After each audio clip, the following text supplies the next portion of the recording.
En el entorno natural, en el cual se desarrollan muchas de las actividades que llevan a la obtención del título a nuestros alumnos, se pueden producir accidentes cuya consecuencia sea traumática y se produzca la aparición de una herida, una contusión o una hemorragia. La formación de nuestros técnicos conllevará a reconocer, identificar cada tipo de ellas y realizar las maniobras de primeros auxilios que garanticen el correcto traslado de los accidentados para el reconocimiento por los especialistas correspondientes.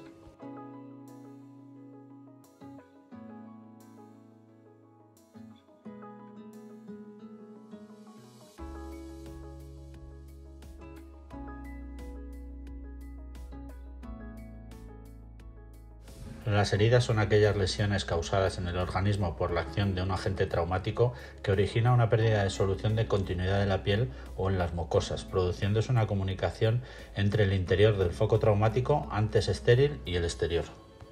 Podríamos clasificar las heridas en tres grupos distintos, según se atienda al agente causante, a su forma o bien a la gravedad de las mismas. Según el agente causante, podemos encontrar heridas incisas provocadas por un corte, heridas contusas cuando hay un puño, un palo, una piedra, heridas punzantes cuando el objeto es algo puntiagudo, objetos alargados, y heridas con desgarro y arrancamiento cuando se producen por un mecanismo de tracción violenta sobre los tejidos, por ejemplo, un atropello. Según la forma de las heridas, nos podemos encontrar heridas lineales en función de la línea que dibujan, herida en colgajo cuando existe un arrancamiento y está unido todavía a la piel, y heridas con pérdida de sustancia cuando ese arrancamiento ya no se une a la piel y se pierde. Según la gravedad de las heridas podemos encontrar heridas simples, que son más superficiales. Heridas complicadas son aquellas heridas que afectan a órganos profundos y de importancia funcional, como son los huesos y los nervios. Heridas graves son aquellas que se afectan a parte del organismo donde existen vasos importantes y órganos vitales, y pueden dividirse también en penetrantes y perforantes. En el tratamiento de las heridas, si son heridas simples, en primer lugar sería necesario lavar las manos con agua abundante y jabón antes de proceder a tratar ningún tipo de herida. Asimismo, también es necesario esterilizar el instrumental haciéndolo con agua en ebullición durante 20 minutos o bien colocar los instrumentos en una bandeja metálica con un poco de alcohol y prender fuego.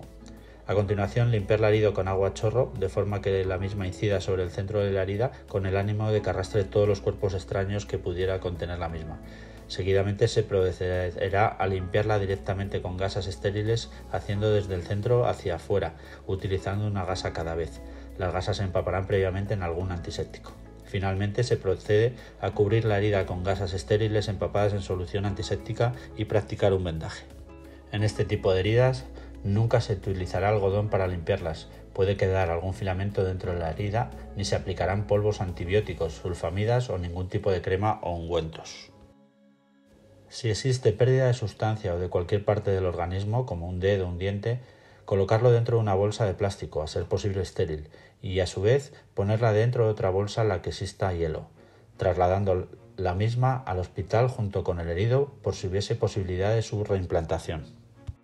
Cuando por un traumatismo se produce una herida en la cabeza, tendremos que tratarla como si fuera grave.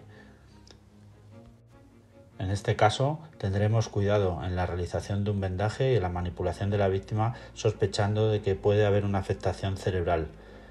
El traslado debe ser lo más seguro posible. Si el traumatismo conlleva a una herida perforante en el tórax, se clasificarán como muy graves. Lo que tendremos que hacer es intentar mantener al accidentado semi-sentado, taponar la herida y si tiene el objeto enclavado, no intentar extraerlo. Y se puede realizar a continuación un vendaje oclusivo parcial.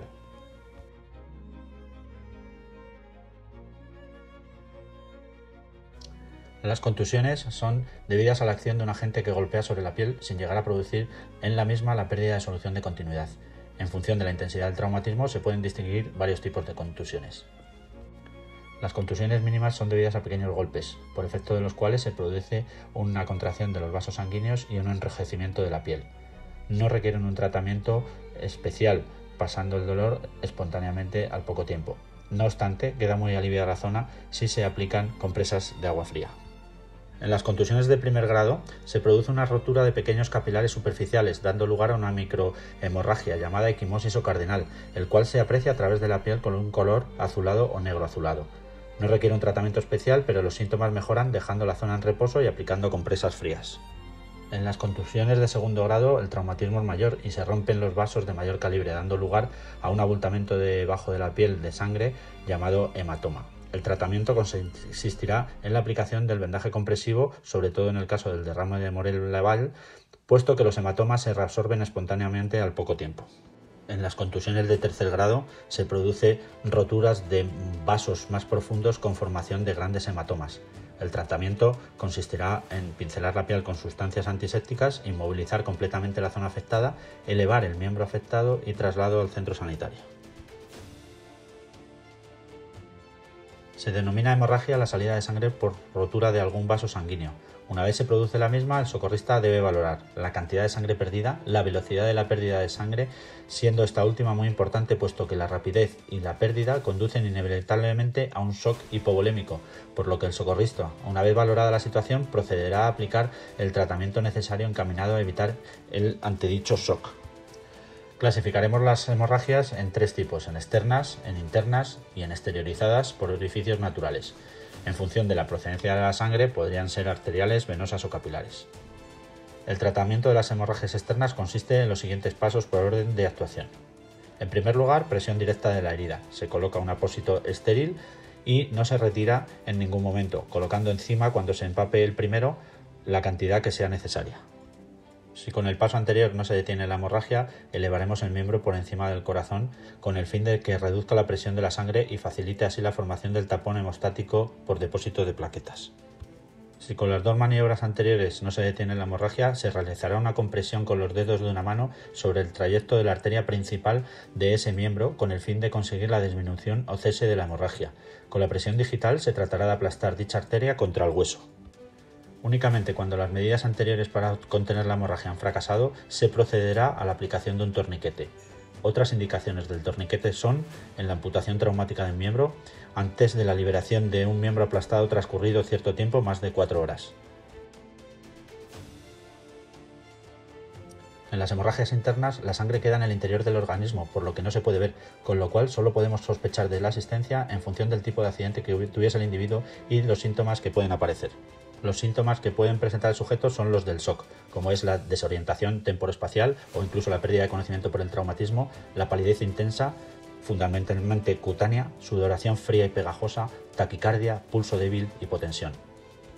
El tratamiento consistirá en el traslado urgente en la posición más adecuada en función de las heridas que presente.